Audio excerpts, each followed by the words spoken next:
प्रजापति के कनखल में और जोर जोर से जयकारा लगा रहे थे। कैसे लगा रहे थे? तो आप वैसे ही लगाना जैसे वो लगा रहे थे। हारा हारा। अरे आवाज ऐसी होनी चाहिए कि टेंट भी बेचारा बीच में से खुल जाए।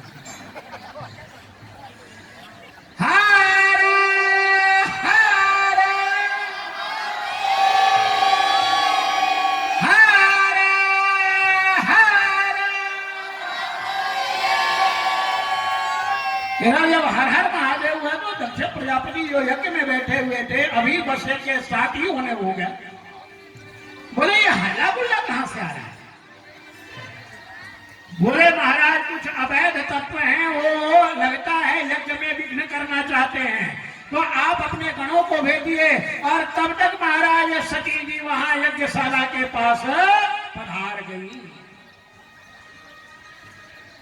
और पधारते ही महाराज देखा क्या कि कोई मेरे से मिलने नहीं आ रहा है, केवल माता उठ करके और गई, सती जी का स्वागत किया, अपने गले से लगाया और लगा करके माता फूट फूट करके रोने लगी। मेरी बिटिया तू आ गई, तेरी ही एक कमी लग रही थी बेटी, मैंने तो इनको बहुत समझाया लेकिन ये बड़े जिद्दी हैं। बोले क्या बात है माता?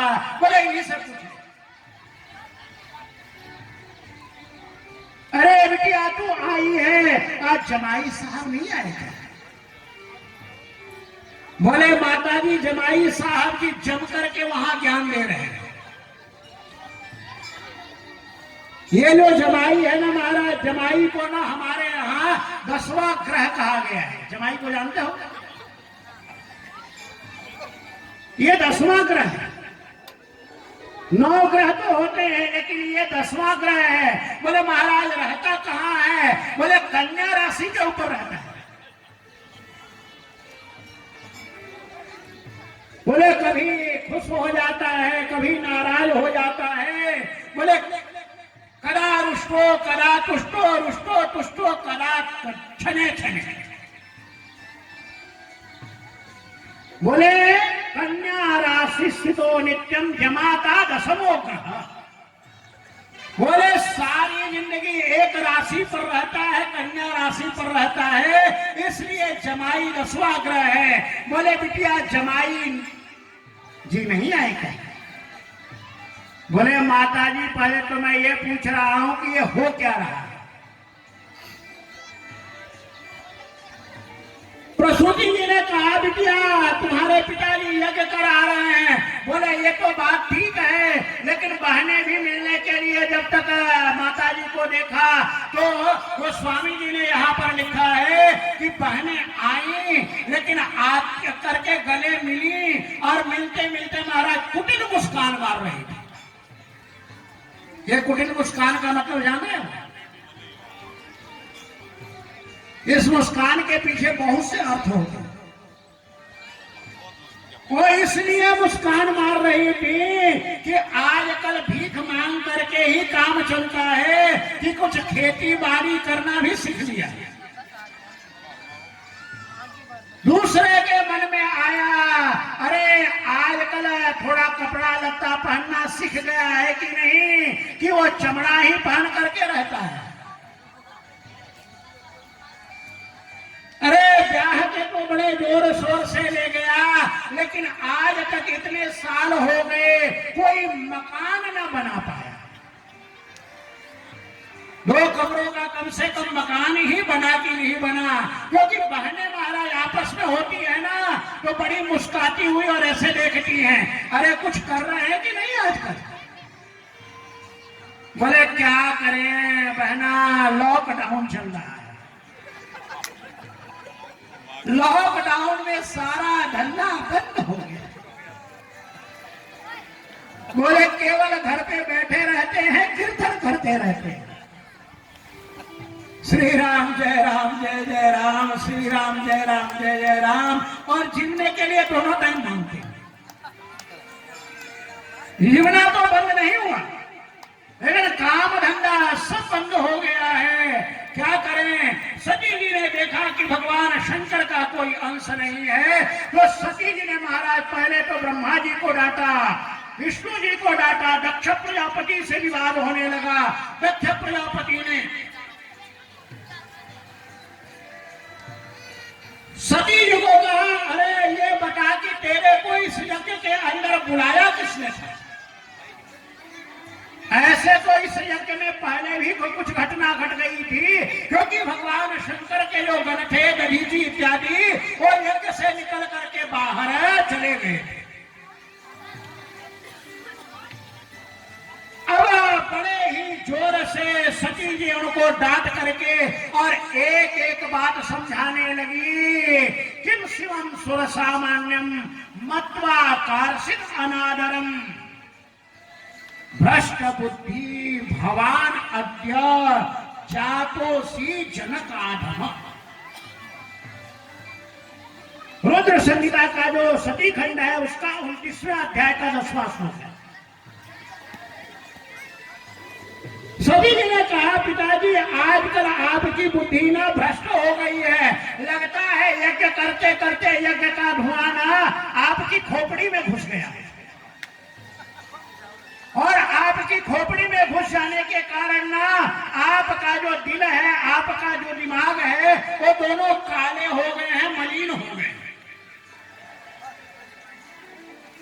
अरे जिसके स्मरण मात्र करने से ही यज्ञ पवित्र हो जाते हैं, जिसके स्मरण मात्र करने से ही सारे कार्य पवित्र हो जाते हैं, उन भगवान शंकर को आपने बुलाए बिना ये यज्ञ कैसे कर लिया?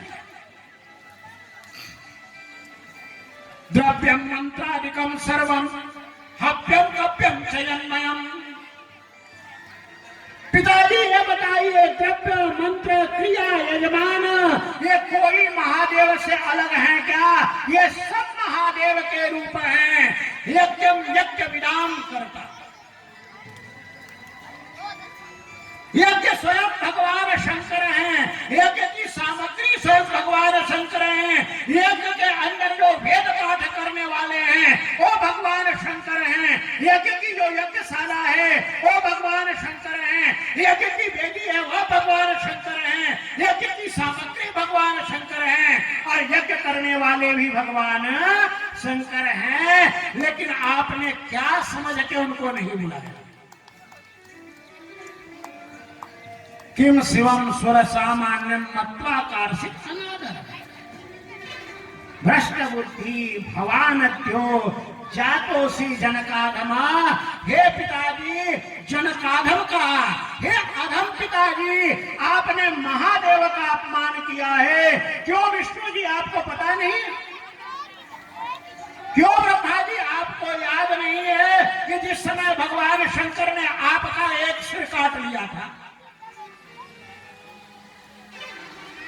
क्यों विष्णु जी आपको याद नहीं है कि अब त्रिपुरासुर का वध करना था, वो उस समय भगवान शंकर ने आपको वृषभ के रूप में बना दिया था, आपको बैल के रूप में बना दिया था, और आपको कई बार बचाया है भगवान शंकर ने, कई जगह बचाया है।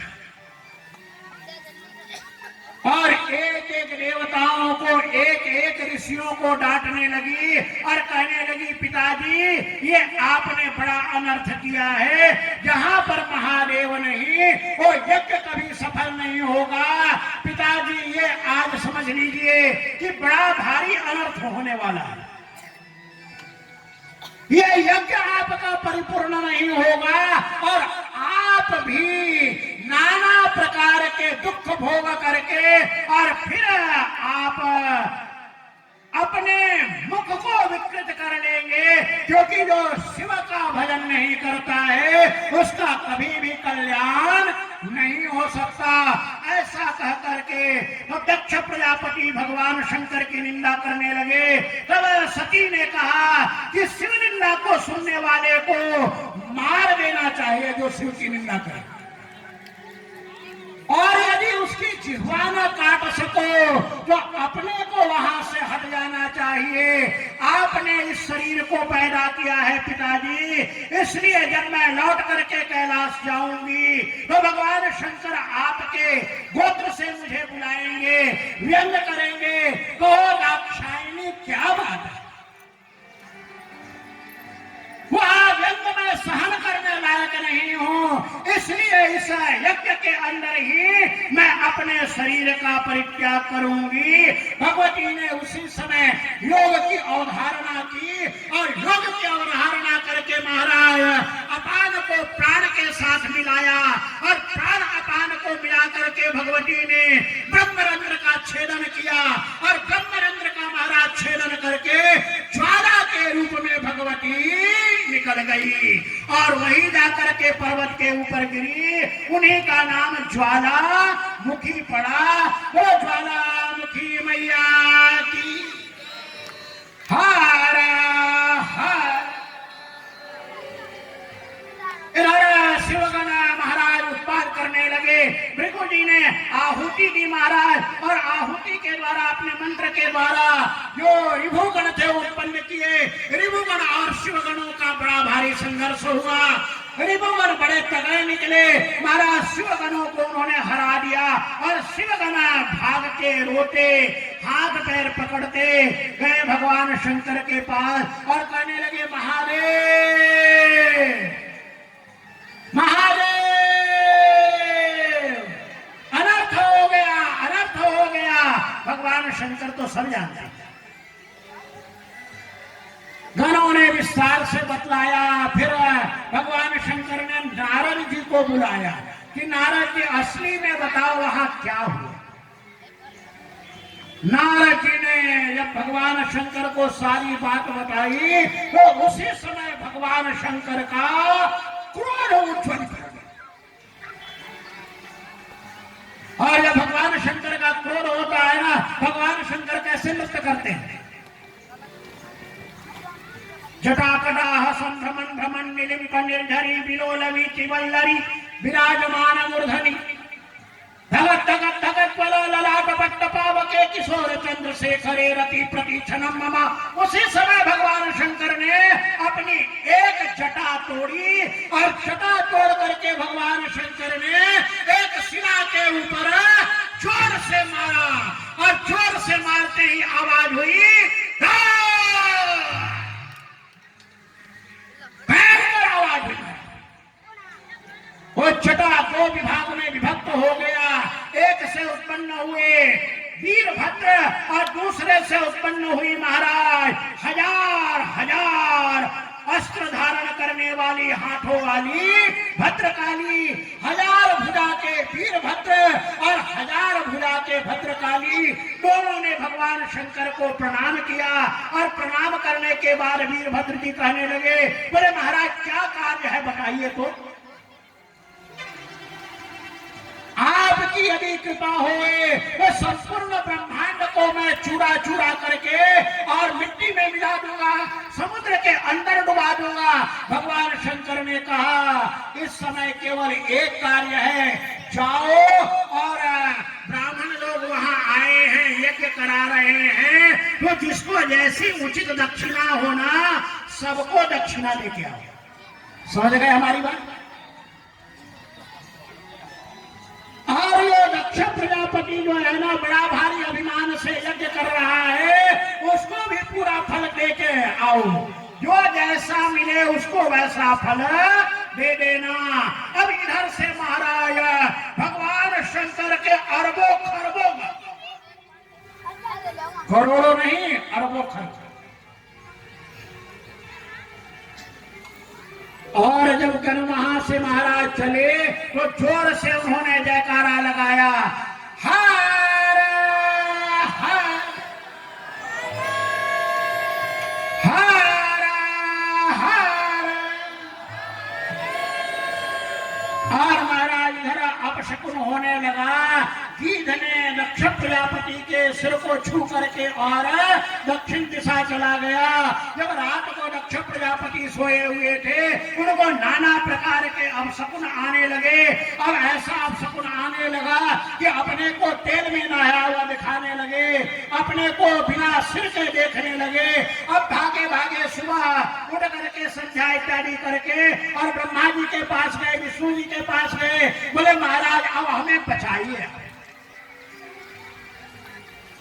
बोले बड़ा भारी अपशकुन दिखाई पड़ रहा है, ऐसा लग रहा है कि कोई अनर्थ होने वाला है। विष्णु जी ने कहा मैंने पहले कहा था कि शंकर के बिना कोई यज्ञ परिपूर्ण नहीं हो सकता है, लेकिन लाख समझाने के बावजूद भी, ब्रह्मा जी के बताने के बावजूद भी तुम अहंकार के कारण अकड़े रहे और नासमझ बने रहे। अब तो जो होना था वो हो गया, सती ने अपने शरीर का परित्याग कर दिया, लेकिन ठीक है अपने सामर्थ्य के अनुसार हम तुम्हारी रक्षा करेंगे जहां तक हो सकेगा। लेकिन ये समझ के चलना, ये मान के चलना कि शंकर के क्रोध से कोई भी दुनिया में रक्षा करने लायक नहीं है। इधर महाराज वीरभद्र दलबल के साथ पहुंचे और पहुंच करके महाराज पहले तो डांटा ब्रह्मा जी, उसके बाद डांटा विष्णु जी को, और विष्णु जी को बहुत खरी खोटी सुनी। बोले महाराज आप में और शंकर जी में कोई भेद नहीं है, लेकिन फिर भी आपने नासमझी का काम किया, इस यज्ञ के अंदर आ गए। अब आप चाहे बीच में जितना खड़ा रहिए, लेकिन मैं दक्ष को छोड़ने वाला नहीं। विष्णु जी ने कहा भाई हम तो रक्षा करेंगे ही। बोले आओ लड़ लो फिर। विष्णु जी और वीरभद्र का बड़ा भयंकर युद्ध हुआ। युद्ध की बड़ी वहां पर लीला का वर्णन है। अंत में भगवान विष्णु ने अपना चक्र छोड़ा और वह जो भगवान विष्णु ने चक्र छोड़ा वह वीरभद्र के गले में जाकर के माला की तरह लटक गया। भगवान विष्णु देख करके आश्चर्यचकित हो गए। वीरभद्र ने कहा महाराज याद करो ये उधार का चक्र है, ये भगवान शंकर का दिया हुआ चक्र है, ये शिव भक्तों के ऊपर काम करने वाला नहीं है। इसलिए तो दुर्वासा ऋषि के पीछे जब महाराज चक्र चला था तो दुर्वासा ऋषि को मारा नहीं, केवल डराता रहा। जहां जहां वह चक्र महाराज शिव भक्तों के पीछे पड़ा ना, वहां पर केवल डराता रहा, कभी मारा नहीं उसने। क्योंकि महादेव जी ने अपने तेजा अंगुष्ठ के तेजा पुंज से इस सुदर्शन चक्र का निर्माण करके और कमल नयन का दान करने के कारण भगवान शंकर ने ये चक्र विष्णु जी को दिया। बड़ी लंबी कथा। अब वहां से महाराज विष्णु जी हट गए, ब्रह्मा जी भी अपने लोक में चले गए और महाराज सरस्वती जी को तो एक गण ने ऐसा भूसा मारा कि महाराज उनका नाक टेढ़ा हुआ। अब इधर से विष्णु गण और उधर से रुद्र गण, महाराज सारा यज्ञ तहस हो गया। यज्ञ कुंड के अंदर उन्होंने नाना प्रकार के रुधिर और समान डाल दिए और महाराज जिस समय भगवान शंकर का अपमान हो रहा था तो महाराज ये जो आंख दिखा दिखा करके जो है ना वो व्यंग कर रहा था, उसकी आंख वीरभद्र ने फोड़ डाली। भूखा जी हंस करके दांते दिखा दिखा करके और भगवान शंकर का अपमान कर रहे थे। तो इधर से नंदी महाराज आए और मारा एक हिस्सा और महाराज बत्ती सी निकाल करके उनके हाथ में दी। जो महाराज जैसा अपमान किया था भगवान शंकर का वह अपमान परिपूर्ण किया। यज्ञ महाराज सारा तहस नहस कर दिया। महाराज देवता लोग अपने अपने जगह भागे। अब तो महाराज ऐसा था कि अग्नि देव भी महाराज वहां पर हिरण बन करके भागने लगे तो वीरभद्र ने दो रूप धारण कर लिए। एक रूप से अग्नि देव को पकड़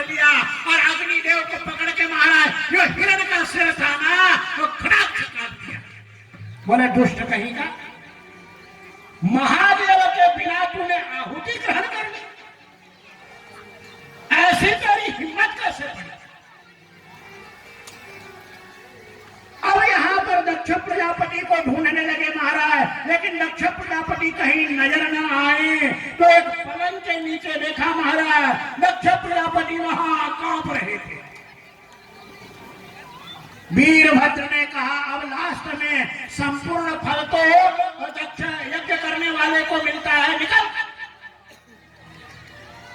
वीरभद्र ने टांग पकड़ करके और दक्ष प्रजापति को निकाला बाहर और निकाल करके उसकी गर्दन पर खड्ग का प्रहार करने लगे महाराज। लेकिन दक्ष प्रजापति का सिर कटने का नाम न लेवे। वीरभद्र ने कहा अच्छा तो इसको तूने अमोघ बना लिया है और सभी लगा करके दवाई लगा करके कि तेरा सिर कटेगा नहीं। अभी देख मैं क्या करता हूं। और वीरभद्र ने महादेव का नाम लिया, हार हार, जरा जोर से जाकर को लगाओ, हार